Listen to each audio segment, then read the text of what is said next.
নবী সাল্লাল্লাহু আলাইহি ওয়াসাল্লামের জন্মের আগেই তার বাবা চলে যান, ইতিম মুহাম্মদ সাল্লাল্লাহু আলাইহি ওয়াসাল্লাম। তার মা আমিনা 6 বছর বয়সে ইন্তেকাল করেন।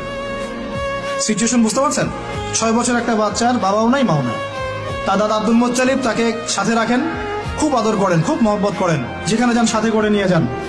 তিনি নেতা মানুষ, তার পাশের চেয়ারে তাকে বসতে দেন, বলেন আমার এই নাতি একদিন সাইয়েদ হবে, নেতা হবে, এই কথা বলেন। তিনি ইন্তেকাল করলেন 8 বছর বয়সে। তারপরে দায়িত্ব পেলেন চাচা আবু তালেব। নাম কি? এই 8 বছর বয়স থেকে নিয়ে নবী সাল্লাল্লাহু আলাইহি ওয়াসাল্লাম নবী হয়েছেন 40 বছর বয়সে, আর মক্কায় ছিলেন 13 বছর, প্রায় 53 বছর।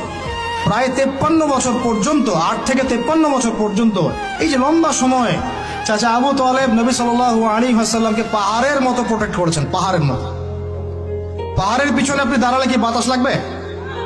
এভাবে তিনি প্রোটেক্ট করেছেন নবী সাল্লাল্লাহু আলাইহি ওয়াসাল্লামকে। তার সন্তানদেরকে যা খাওয়াতেন তার চেয়ে ভালোটা নবীকে খাওয়াতেন সাল্লাল্লাহু আলাইহি ওয়াসাল্লাম।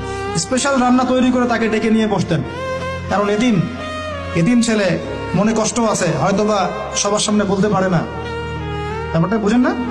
তিনি এইভাবে ট্রিট করতেন। এমনকি নবী হওয়ার পরে আল্লাহর নবী সাল্লাল্লাহু আলাইহি ওয়াসাল্লামের বিরুদ্ধে পুরা সমাজ চলে গেল। কেউ গালি দেয়, কেউ বলে সাহের, কেউ বলে কাযযাব, কেউ বলে ফারিকুল জামাআহ। মানুষ গালিগালাজ শুরু করলো, নিন্দা গীবত তহমত শুরু করলো, অর্থনৈতিক বয়কট শুরু করলো, সামাজিকভাবে বয়কট করা শুরু করলো। এমন কোনো অত্যাচার নাই যা নবী সাল্লাল্লাহু আলাইহি ওয়াসাল্লামকে করা হয় নাই। বুঝতে পারছেন কথা? এইরকম একটা সিচুয়েশনেও চাচা আবু তালেব তিনি বলছেন, তারা তোমার দিকে আসতে পারবে না দলে দলে যতদিন আমি আবু তালেব দাফন হচ্ছি না মাটির তলে। কথা বুঝতে পারছেন? তারা তোমার দিকে আসতে পারবে না দলে দলে যতদিন আমি আবু তালেব দাফন হচ্ছি না মাটির তলে। এইরকম মানুষ চাচা আবু তালেব। মানে আমরা যারা এখানে উপস্থিত আছি, বাংলাদেশে 16 কোটি মুসলমান, সারা বিশ্বের যে এত কোটি মুসলমান, তার মধ্যে বেশিরভাগ মানুষ, এই বেশিরভাগ মানুষকে যদি আপনি এক পাল্লায় রাখেন, চাচা আবু তালেবের অবদানটাকে আরেক পাল্লায় রাখেন, ওই পাল্লা ভারী হবে ইনশাআল্লাহ। কিন্তু শেষ পর্যন্ত চাচা আবু তালেব কালিমা লা ইলাহা ইল্লাল্লাহ করতে পারলেন না। কথা কি বুঝতে পারতেছেন ভাই?